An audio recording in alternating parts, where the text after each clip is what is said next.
Magandang tanghali sa ating lahat and bangal greetings. Andito tayo ngayon sa Pulo Elementary School at makakapayanam natin ang isang guro sa asignaturang Mother Tongue, si Ma'am Marisa Bitos.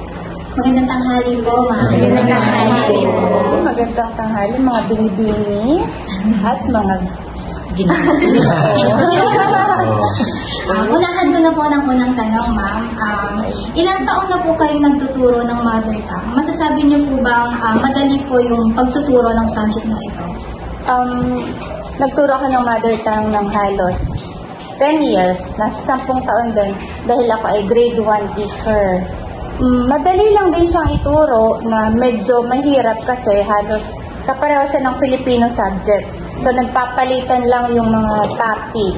Halimbawa, yung pangalan, itinuro namin sa Filipino, tapos pagkatapos ng ilang linggo, ayun na naman siya. Kumbaga, nagpapalitan lang sila, intersect lang. Yung salitang magkatugma, nasa Filipino din. So, halos nagpapang-abot. Kaya nga sinasabi ng mga bata, teacher, na ituro na natin yan, napag-aralan na natin yan. Sabi ko, oo, nire-review lang natin. Tinitingnan ko lang talaga kung natutunan nyo yung itinuro ko sa inyo o hindi. Yung mga palusot lang. Okay, so pangalawang tanong po, ano pong mga teaching strategies na ginagawa niyo po para po ma-meet po yung learning objectives sa isang lesson? Okay, iba-iba din. Minsan, discussion. Unang-una yon para at least alam nila kung ano yung tungkol dun sa topic. Pero, may mga ginagawa din kami mga intervention, strategies tulad ng nag-group activity sila.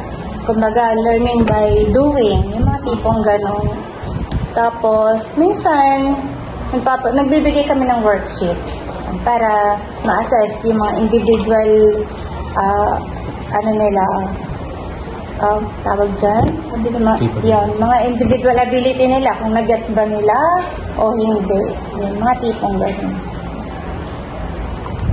Pangatlong katanungan po is, ano po ang mga challenges and issues na na-encounter nyo po sa pagtuturo ng Mother Tongue?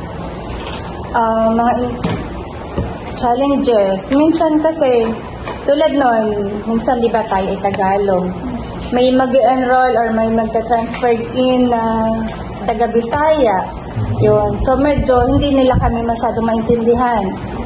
Ang nangyayari, tinatanong ko yung nanay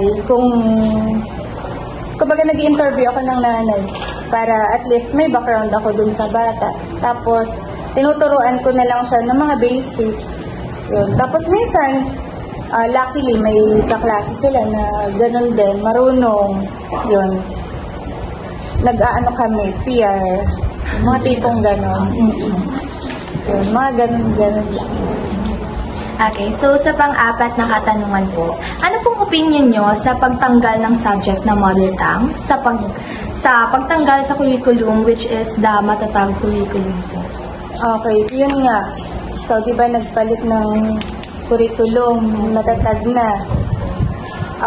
Inalis yung yung Mother Tongue kasi batas na raw yun. Batas na siya na talagang totally wala ng Mother Tongue. Kasi, kumbaga para sa akin, okay lang.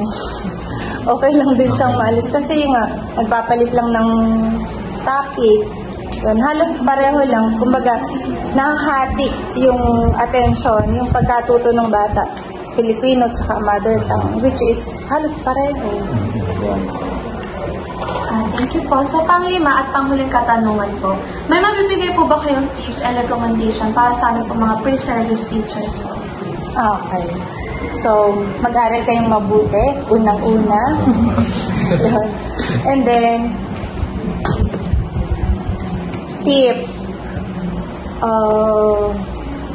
recommendation, yun, kahit anong subject naman, kahit anong subject ang dumating at i-implement nila, yun, yakapin nyo lang, tapos, yun, parang kumbaga tawag dyan, isa sa puso nila yung kung ano yung ini-implement nila.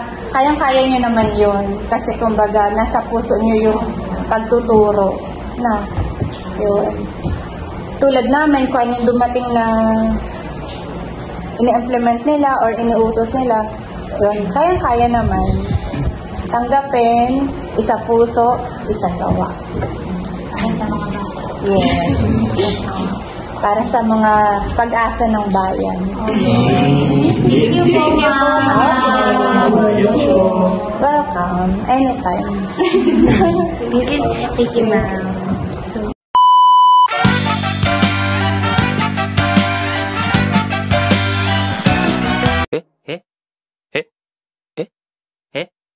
Eh?